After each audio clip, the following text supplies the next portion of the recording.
Yes, we have a non-Muslim brother. Yes, you're most welcome, brother. I'm Christopher. I just want to know because the Holy Quran says, believe in the messenger, Prophet Muhammad. And the Holy Bible says, those who believe in Jesus will have eternal life. And both, as according to the Quran, both of them are messengers of God. And I want to know, where did Jesus make his mistake? That means, where did he make any mistake that he is unable to save the people? Brother, that's a very good question. The Quran says, believe in Muhammad sallallahu alaihi wasallam, Prophet Muhammad, peace be upon him. Bible says, believe in Jesus, he will give eternal life. So where did Jesus make a mistake? So according to the Quran, both of them, where did he make a mistake? Brother, Jesus Christ, peace be upon him, never made any mistake. It is the church which made a mistake. According to us, Jesus Christ, peace be upon him, is one of the mightiest messengers of God. When Jesus says that I am the way, the truth, and the life, no man cometh unto my Father but through me, is correct. That means you are the messenger of God. Same thing what Prophet Muhammad said. At the time of Jesus, peace be upon him, according to Gospel of John, chapter number 14, verse number 6, Jesus Christ, peace be upon him, said, I am the way, the truth, and the life. No man cometh unto to my Father but through me. That means if you follow the teachings of Jesus Christ, peace be upon him, you will go to your Father. That means you will go to Jannah, you will go to paradise. Eternal life means paradise. Similarly, if you today, but Jesus Christ also said, I have many things to say unto you, but you cannot bear them now. Gospel of John chapter 16, verse number 7. For he, when the Spirit of truth shall come, he shall guide you unto all truth. Talking about Prophet Muhammad, peace be upon him. So today as a Christian, if you really love Jesus Christ, peace be upon him, you have to follow the teachings of Prophet Muhammad, peace be upon him. So Jesus Christ never made a mistake. It is the church which says Jesus is God. Jesus Christ never claimed divinity. As I mentioned earlier, if any Christian can point out a single unequivocal statement, a single unambiguous statement, where Jesus Christ, peace be upon him, himself says that I am God, or he says, worship me, I am ready to accept Christianity. It is the church which has a mistake, not Jesus Christ, peace be upon him. In fact, Jesus Christ, peace be upon him, said, it's mentioned in the Gospel of John, chapter number 14, verse number 28. Jesus Christ, peace be upon him, said, my Father is greater than I. Gospel of John, chapter number 10, verse number 29, my Father is greater than all.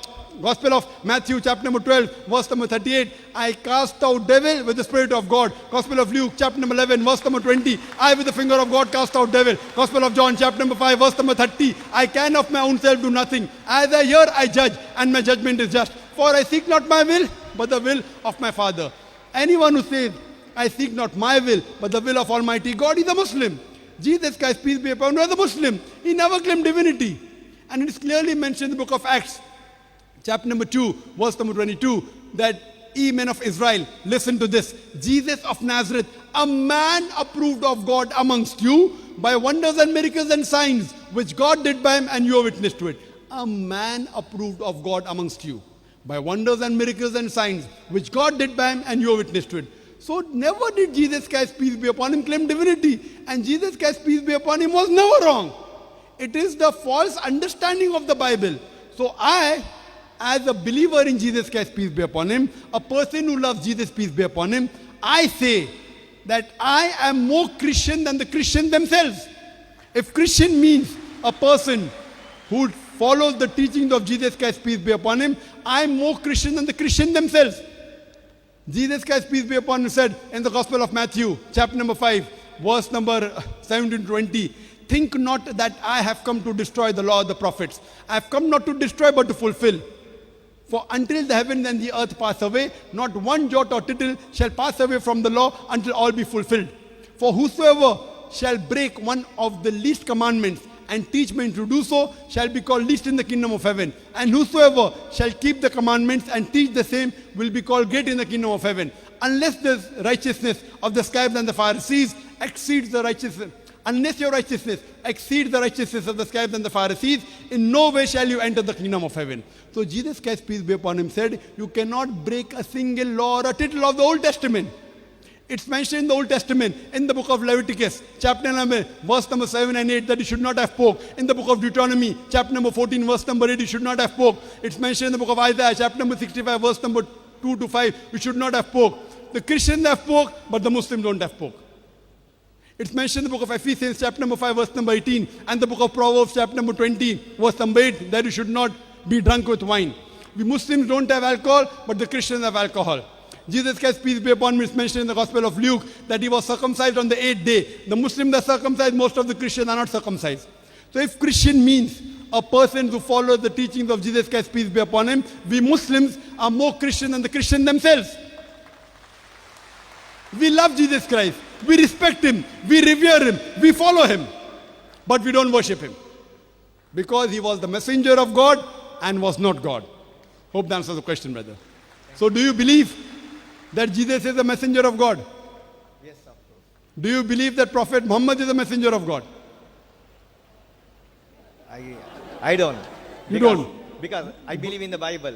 But Bible says in the Gospel of John, it's mentioned in the Gospel of John, chapter number 16, verse number 12 to 14, Jesus Christ, peace be upon him, said, I have many things to say unto you, but you cannot bear them now. For he, when the Spirit of truth shall come, he shall guide you into all truth. He shall not speak of himself. All that here shall he speak. He shall glorify me. Who is this person, Jesus Christ, peace be upon him, talking about? Who? Haven't you studied your Bible? Yeah, no, he has spoken about the Holy Spirit of the Lord. Okay, very good. That means you know your Bible now. You are saying this Spirit of truth, what Jesus Christ is speaking about is the Holy Spirit. Go a few verses before. Gospel of John chapter 16 verse number 7. It says that it is expedient for you that I go away. For if I go not away, the Comforter shall not come. The criteria for this Spirit should come is Jesus Christ, peace be upon him, should depart. For if I go away, shall I send him? The Holy Spirit was already there before Jesus Christ, peace be upon him, came. He was also there when Jesus Christ, peace be upon him, was there. He was there in the womb of Elizabeth. He was there when Jesus was being baptized. So how can this be the Holy Spirit? Tell me. That means you don't understand the... Jesus Christ, peace be upon him, said, for if I go not away, the Comforter shall not come. For if I go, shall I send him? So the requirement of the Spirit of truth should come is that Jesus Christ, peace be upon him, should depart. When Jesus Christ is there, this Comforter cannot come. Holy Spirit was already there when Jesus was there. So how can you say this prophecy refers to the Holy Spirit, my dear brother? Can you help me to understand the Bible? Yes. It doesn't refer to the Holy Spirit. It refers to Prophet Muhammad, peace be upon him. And his prophecy is also mentioned in the Old Testament, in the book of Deuteronomy, chapter number 18, verse number 18. In the book of Deuteronomy, chapter number 18, verse number 19. It's mentioned in the book of Isaiah, chapter number 29, verse number 12. In the Song of Solomon, chapter number 5, verse number 16. In the New Testament, Gospel of John, chapter 14, verse 16. Gospel of John, chapter 15, verse 26. Gospel of John, chapter 16, verse number 7. Gospel of John, chapter 16, verse number 12 to 14. All these references are talking about no one but Prophet Muhammad, peace be upon him. I have given a talk on Prophet Muhammad sallallahu alaihi wasallam in the Bible. Now I am asking you, if you believe in the Bible, when Jesus Christ has prophesied the coming of Muhammad sallallahu alaihi wasallam, why don't you believe in Jesus that Prophet Muhammad is the last messenger? Why? That means you believe half the teachings of Jesus Christ not complete? Because the teaching says, I'll send you a comforter. But Correct. he never mentioned about a person or any name was indicated on Okay, there. Song of Solomon, chapter number 5, verse number 16. I'm quoting in Hebrew. Hikkum amitakim vikulli Muhammadim zaydudi wa zairai baina Jerusalem. His by name is mentioned. Hikkum amitakim vikulli Muhammadim. Muhammad is the name. Im is for respect. They say he's altogether lovely. O daughters of Jerusalem. His name is mentioned also in the Old Testament. Song of Solomon, chapter 5, verse 16. Now do you believe? No. I'll refer it. You'll have to ask your church first. No, not the church. Not the church. Who will have to ask? I'll go through it and I'll confirm myself. So how long will it take to confirm? Okay, tonight. Tonight? Yeah. Fine, I'm going day after tomorrow. So by tomorrow morning, you can ask the organizer, contact me. Fine? Either you accept Islam, or if you can't prove, then if you prove Jesus is God, I will accept Christianity. If you cannot, you accept Islam. Praise the Lord.